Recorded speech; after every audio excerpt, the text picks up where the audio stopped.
Saudara, tim pasangan Cagup dan Cawagup Jakarta nomor urut 3 Pramono Anung Rano Karno terus melakukan penghitungan suara dari pantauan saksi-saksi di TPS.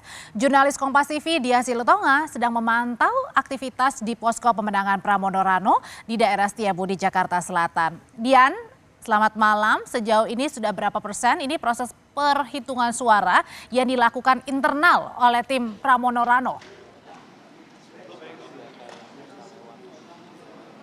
Ya Audrey, sampai dengan saat ini belum 50% proses penghitungan dilakukan, artinya memang masih tetap berlangsung. Tadi sekitar 1 jam yang lalu, salah satu tim pemenangan Pramono Anung mengatakan kepada saya bahwa proses penghitungan suara ini baru selesai dilakukan di 500 TPS dari total 14.000 TPS. Jadi artinya memang masih cukup banyak TPS yang perlu dilakukan penghitungan suaranya.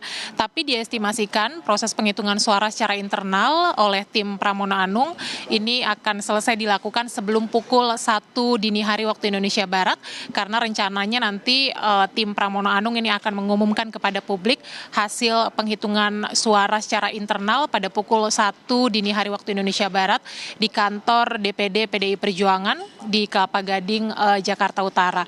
Tadi melalui konferensi pers, Ketua Tim Ses Pramono Anung Calontong mengatakan bahwa internal tim Pramono Anung ini memiliki instrumen yang cukup lengkap, mulai dari saksi-saksi di seluruh TPS maupun juga form C1 sehingga bisa melakukan penghitungan suara secara internal. Nah, hasil yang diumumkan nantinya ini akan dianggap sebagai real count tentu saja oleh pihak tim Pramono Anung.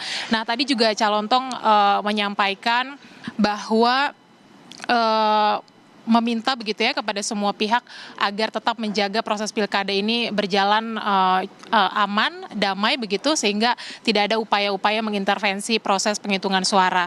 Nah, tadi juga Pramono Anung dan juga Rano Karno secara khusus juga melalui konferensi pers menyikapi hasil hitung cepat yang dilakukan oleh sejumlah lembaga survei dengan menyampaikan rasa terima kasih kepada sejumlah tokoh politik, terutama para mantan Gubernur DKI Jakarta, mulai dari Basuki Cahayapurnama atau Ahok, kemudian Anies Baswedan yang dianggap telah mengendorse atau memberikan dukungan politik yang juga dianggap akhirnya menyumbang suara yang cukup signifikan bagi Pramono Anung. Tadi Calontong juga menyampaikan, Audrey, dari atau mengacu pada hasil hitung cepat 6 lembaga survei, tadi disebutkan diantaranya ada LSI dan juga Carta Politika yang menyatakan bahwa Pramono Anung memperoleh suara lebih dari 50%, itu sudah dianggap sebagai kemenangan Pramono Anung di Jakarta. Ya, boleh saja paslon ini mengklaim apapun, tetapi tentu kita masih harus menunggu hasil resmi hitung suara dari KPU. Kalau melihat tahapan rekapitulasi secara deadline, ini penghitungan suara oleh KPU baru akan dilakukan besok, mulai 28 November hingga 3 Desember ini akan dilakukan rekapitulasi tingkat kecamatan, kemudian 5-7 Desember rekapitulasi tingkat kabupaten kota, kemudian 9-11 Desember penghitungan tingkat provinsi, dan nanti 16 Desember maksimal baru akan ditetapkan siapa pemenang Pilkada Jakarta 2024, dan tentu kita akan menunggu bersama nanti hasilnya. Audrey.